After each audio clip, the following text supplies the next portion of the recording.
Hello students, पिछले video तक हमने सिंपल हार्मोनिक ऑसिलेटर कंप्लीट कर लिया और सिंपल हार्मोनिक ऑसिलेटर तक हमने थर्ड यूनिट का first section A section complete कर चुके हैं अपन। ठीक है, तो आज जो है सिंपल हार्मोनिक ऑसिलेटर के ऊपर हम कुछ न्यूमेरिकल्स कर लेते हैं। ठीक है, जो बेसिकली पूछे गए हैं कई पेपर्स में। ठीक है, तो वो अपन देख लेते हैं important equations simple harmonic oscillators के ऊपर। ठीक है, तो न्यूमेरिकल बेस्ड अपॉन SHO यानी कि सिंपल हार्मोनिक ऑसिलेटर के ऊपर क्या क्या क्वेश्चंस हैं वो अपन देख लेते हैं। ठीक है, क्वेश्चन नंबर फर्स्ट देखिए।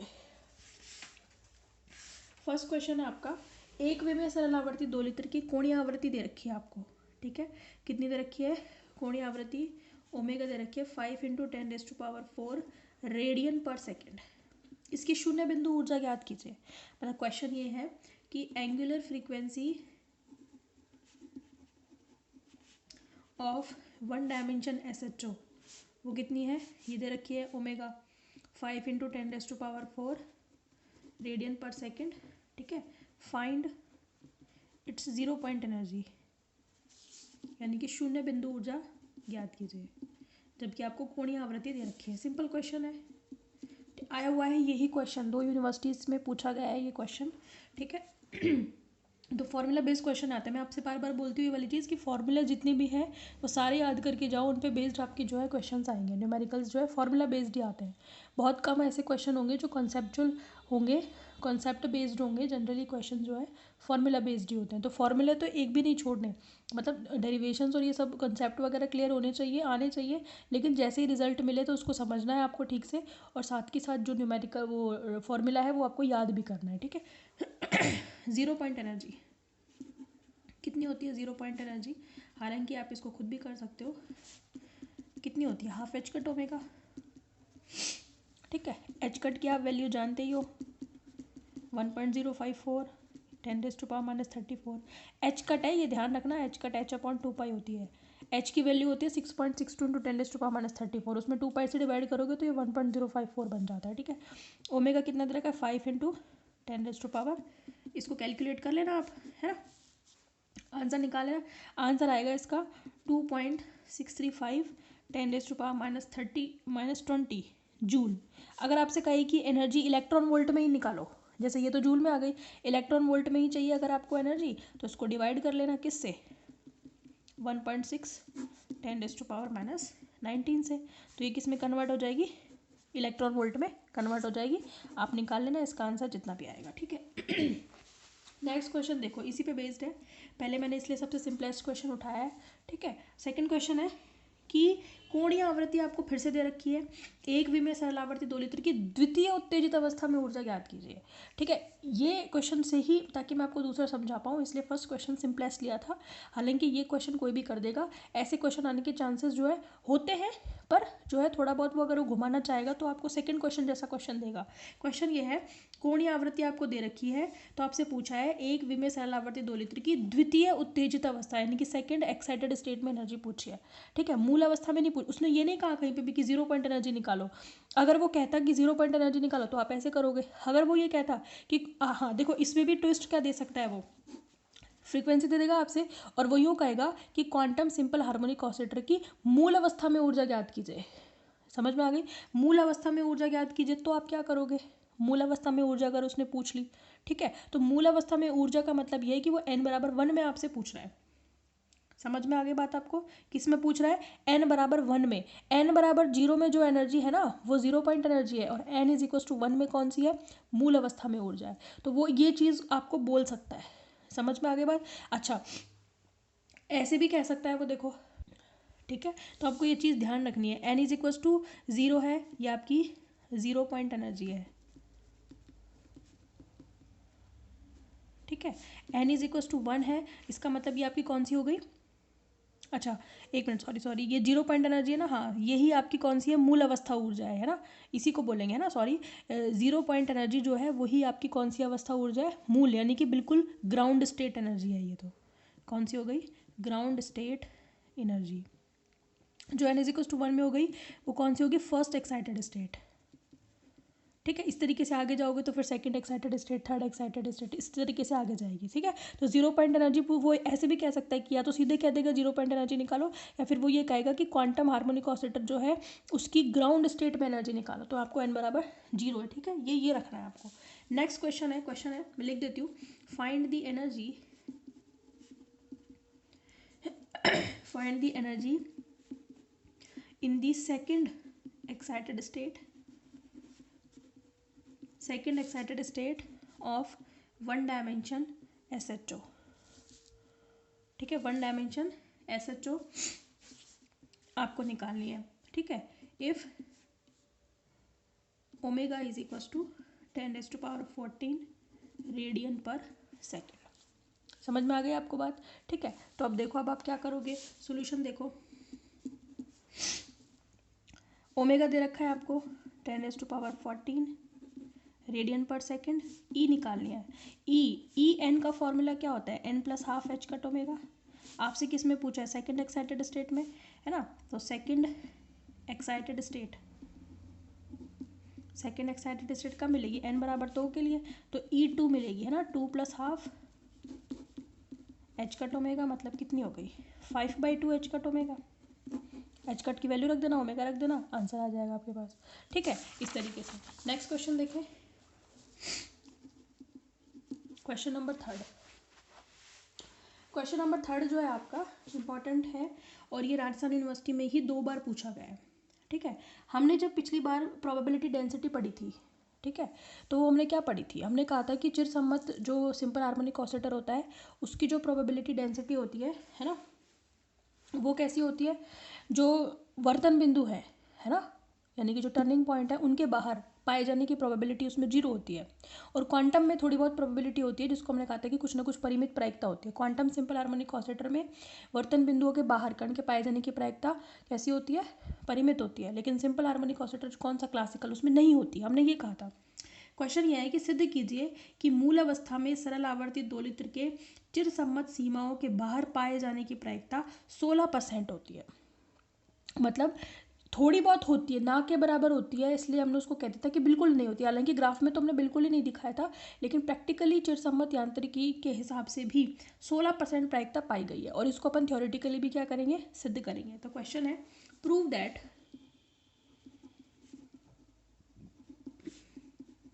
the probability of finding the simple harmonic oscillator outside the classical limits in ground state is 16%। समझ में आ गई, मतलब क्लासिकल लिमिट के बाहर, क्लासिकल लिमिट कहाँ पे ख़त्म हो जाती है, वर्तन बिंदुओं पर, यानी कि टर्निंग पॉइंट्स पर। आपको बताना है कि उसके बाहर पाए जाने की प्रायिकता कितनी होती है, 16%, ठीक है। किसके हिसाब से, मतलब ये पूछ उसी के ले रहा है कि भाई बाहर पाए जाने की प्रायिकता आपको किसके लिए मिली थी, क्वांटम सिंपल हार्मोनिक ऑसिलेटर। अब इसने इस चीज़ का जिक्र नहीं किया, पर ये कह क्या रहा है, ये यूँ कह रहा है कि क्लासिकल लिमिट जो है वो कहाँ तक है, वर्तन बिंदु तक, क्योंकि वहाँ पर तो प्रोबेबिलिटी 0 हो जाती है। आपको ये सिद्ध करना है कि उसके बाहर, जो आपने थोड़ा बहुत ग्राफ में ऐसे दिखाया था ना, ऐसे आपने इस तरीके से बनाया था। कौन सा वाला ग्राफ, एक तो बनाया था आपने क्लासिकल का, ठीक है। यहाँ पर आपकी कैसी थी, मैक्सिमम थी वर्तन बिंदुओं पर। और एक आपने बनाया था किसका, क्वांटम वाले का। तो क्वांटम वाले में आपने कैसे बनाई थी, बिल्कुल ऐसे बनाई थी, थोड़ी बहुत ऐसे बाहर दिखाई थी। तो वो ये आपसे कहा था कि फाइनाइट प्रोबेबिलिटी होती है, आपको बताना है कि वो फाइनाइट प्रोबेबिलिटी कितनी होती है, 16%, यानी कि 16% होती है। समझ में आ गई, ये सिद्ध करना है हमको, ठीक है। अब आपको ये पता होना चाहिए कि जो मूल अवस्था होती है, प्रसामान्यीकृत फलन, उसके लिए क्या होता है, क्वांटम सिंपल हार्मोनिक ऑसिलेटर की मूल अवस्था जो होती है क्या होता है, एज वी नो, हम लिखेंगे as we know the normalised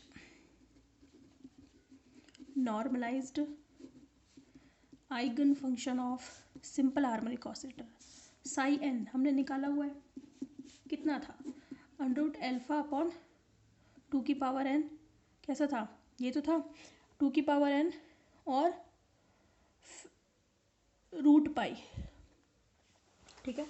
2n factorial n √π, और साथ में क्या था, ई की power minus alpha square x square और साथ में क्या था एच एन एल्फा एक्स, ठीक है। और एक चीज़ थी यहाँ पे डिवाइडेड बाय 2, ये तो एन के लिए था, ठीक है। यानी कि हम जानते हैं कि सिंपल हार्मोनिक ऑसिलेटर का नॉर्मलाइज्ड जो आइगन फंक्शन होता है वो ये होता है। लेकिन मूल अवस्था में इन ग्राउंड स्टेट आपको क्या रखना पड़ेगा, एन की जगह पर 0, ग्राउंड स्टेट है ना। तो ग्राउंड स्टेट में जब आप एन बराबर 0 रखोगे तो ये बन जाएगा साई 0x, ये क्या बन जाएगा एल्फा अपॉन, देखो 2 की पावर 0 1 फैक्टोरियल 0 1, तो ये क्या बन जाएगा आपका अंडर रूट एल्फा अपॉन कितना बन जाएगा रूट पाई, ठीक है। ई की पावर कितना minus alpha square x square by 2, है ना। और ये एच 0 एल्फा एक्स की वैल्यू 1 होती है, ठीक है। ये अपने पास आ गई इक्वेशन नंबर 1। अब यहाँ पे आप बता दो कि वेयर एल्फा की वैल्यू कितनी होती है वो भी आपको बताना ज़रूरी है, under root M omega by H cut, ठीक है। अब देखो आपका जो ऑसिलेटर है, हार्मोनिक ऑसिलेटर है, उसमें जो पार्टिकल है वो कहाँ प्रेजेंट है, एन बराबर 0 स्टेट पे यानी कि मूल अवस्था में प्रेजेंट है। तो उसके पास जो टोटल एनर्जी है वो कितनी है भाई, इतनी ही है जितनी उसकी मूल अवस्था में एनर्जी है उतनी ही है। और मूल अवस्था में एनर्जी कितनी होती है, शून्य बिंदु ऊर्जा हाफ एच कट ओमेगा होती है। तो मतलब उसके पास टोटल एनर्जी कितनी है, हाफ एच कट ओमेगा। आप इसको क्या कहोगे, ये वर्तन बिंदु हो गया, ये माइनस ए हो गया और यहाँ पर क्या हो गया प्लस ए हो गया। इसका मतलब क्या है, उसकी जो टोटल एनर्जी है वो उसकी मूल अवस्था में ऊर्जा के बराबर है, यानी कि 0 पॉइंट एनर्जी के बराबर है, यही तो कहोगे आप। तो हम यहाँ लिखेंगे if turning points, important question है भाई, इसको ध्यान से देखना है ना। Turning points of SHO are capital A, है ना, इसमें दोनों है हालांकि प्लस माइनस कैपिटल ए, लेकिन हम साइन को इग्नोर कर रहे हैं और केवल ए ले रहे हैं, ठीक है। Then total energy in ground state is equal to the 0 point energy of SHO। ये बात सही है, यानी कि कुल ऊर्जा जो होगी वो उसकी शून्य बिंदु ऊर्जा के बराबर होगी यदि उसके वर्तन बिंदु कितने हैं, कैपिटल ए है। तो इसका मतलब जब वर्तन बिंदु कैपिटल ए होती है तो टोटल एनर्जी कैसे लिखते हो, half M omega square A square, ये मैंने लिखवाया भी था, total energy E is equal to half M omega square A square, ठीक है, ठीक है भाई। अब देखो आप शून्य बिंदु ऊर्जा के बराबर होगी, यानी कि शून्य बिंदु ऊर्जा कितनी होती है, हाफ एच कट ओमेगा होती है। हाफ से हाफ कैंसिल हो जाएगा, ओमेगा से एक ओमेगा कैंसिल हो जाएगा, तो ए की वैल्यू आपके पास कितनी आएगी, ए स्क्वायर आएगा आपके पास H cut upon M omega, है ना। क्योंकि देखो ये ए कट जाएगा ओमेगा से ओमेगा और यहाँ पे कितना आएगा एच कट अपॉन, तो ये आएगा ए आ जाएगा under root H cut upon M omega, ठीक है। अब ये क्या है, देखो under root M omega by H cut alpha है, तो मैं इसको 1 अपॉन एल्फा का अंडर रूट 1 अपॉन एल्फा लिख सकती हूँ, अंडर रूट की जरूरत ही नहीं है, क्या लिख सकती हूँ 1 अपॉन एल्फा लिख सकते हैं इसको अपन, ठीक है। ये मेरे पास हो गई इक्वेशन नंबर 2। यहाँ तक मैंने क्या किया, ग्राउंड स्टेट में सिंपल हार्मोनिक ऑसिलेटर का फंक्शन लिखा, फिर मैंने कहा ग्राउंड स्टेट में उसकी एनर्जी उसकी टोटल एनर्जी के बराबर होगी, यानी कि ग्राउंड स्टेट एनर्जी के बराबर होगी, तो हमने दोनों को बराबर कर दिया, टोटल एनर्जी को ग्राउंड स्टेट एनर्जी या 0 पॉइंट एनर्जी की, उससे मैंने ए की वैल्यू निकाल ली। यहाँ तक कितना काम किया, ठीक है। अब देखो बाहर पाए जाने की प्रायिकता कितनी होगी भाई, प्रायिकता से क्या मतलब होता है, प्रायिकता हमने पढ़ी हुई है, प्रोबेबिलिटी क्या होती है, P इज इक्वल टू, हम लिखेंगे probability of presence of particle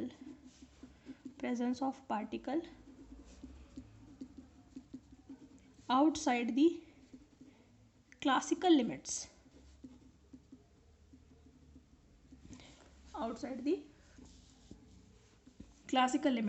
P का क्या फॉर्मूला होता है, आउटसाइड दी, भाई आउटसाइड मतलब माइनस ए एक लिमिट है, प्लस ए दूसरी लिमिट है, माइनस ए के बाहर और प्लस ए के बाहर। तो आप इंटीग्रेशन कहाँ से कहाँ तक करोगे, माइनस इन्फिनिटी से माइनस ए मॉड साई 0 का स्क्वायर dx और प्लस ए से प्लस इन्फिनिटी, ठीक है, मॉड साई 0 का स्क्वायर और dx। तो ये टोटल प्रोबेबिलिटी निकल जाएगी भाई, ये मेरे पास प्लस माइनस ए की लिमिट है, तो माइनस इन्फिनिटी से तो प्लस ए बाहर यही तो होगा, और प्लस ए से प्लस इन्फिनिटी बाहर यही होगा। तो हमें इन्हीं दोनों लिमिट्स पे क्या निकालनी है, प्रोबेबिलिटी निकालनी है कि बाहर पाए जाने की प्रायिकता कितनी होगी, क्योंकि हमने कहा था कि फाइनाइट प्रोबेबिलिटी होती है। अब वो फाइनाइट में कितनी होती है, एग्जैक्टली 16% होती है, मतलब लगभग 16% होती है, ठीक है। तो कैसे निकालेंगे, माइनस इन्फिनिटी से माइनस ए तक का निकालेंगे, फिर प्लस इन्फिनिटी, प्लस ए से प्लस इन्फिनिटी तक। तो आउटसाइड लिमिट आ गई सारी की सारी। और कहाँ निकालनी, ग्राउंड स्टेट में, क्योंकि उसने पूछा है, ग्राउंड स्टेट में ही पूछी है उसने, इसलिए। अगर हो सकता है क्वेश्चन में ये चेंज कर सकता है एग्जाम में, वो कह सकता है कि फर्स्ट एक्साइटेड स्टेट या सेकंड में निकालो, तो और भी कम होती जाएगी। जैसे जैसे स्टेट्स बढ़ती जाएंगी वैसे वैसे प्रोबेबिलिटी बाहर पाए जाने की जो है और भी कम होती जाएगी। ठीक है, तो वो भी आप कैलकुलेट कर सकते हो। बस आपको यहाँ पे साई 1 साई 2 रख लें, समझ में आ गई। ठीक है, अब देखो क्या नाम से, माइनस इन्फिनिटी से माइनस ए को क्या मैं ऐसे लिख सकती हूँ क्या, a to infinity mod psi 0 square d x plus a to infinity mod psi 0 square d x. क्यों, क्योंकि हमें पता है लिमिट्स को इंटरचेंज करने पर माइनस साइन लगता है, समझ में आ गई। तो मैंने एक बार लिमिट लगाई, ठीक है, प्लस कर दिया, और माइनस लगाया, फिर एक बार और लगाई तो प्लस हो गई। तो ये दोनों लिमिट्स भी पॉजिटिव हो जाएंगी और आगे वाला आने वाला साइन भी पॉजिटिव हो जाएगा। तो ये मिलकर के क्या बन जाएगी, क्या बन जाएगी, ए टू इन्फिनिटी 2 लग जाएगा, दोनों जुड़ जाएंगी, मॉड साई 0 स्क्वायर और साथ में डी एक्स। Equation number 3। अब हम क्या करेंगे, साइन नॉट की वैल्यू को यहाँ पे पुट करेंगे और कैलकुलेट करेंगे लगा करके सारी चीज़ें। ठीक है, तो इसको अपन कंटिन्यू करेंगे in our next video. Question important है, 2 बार आया हुआ क्वेश्चन है, तो इसे ध्यान से करना है इसको। ठीक है, कंटिन्यू करेंगे। Thank you.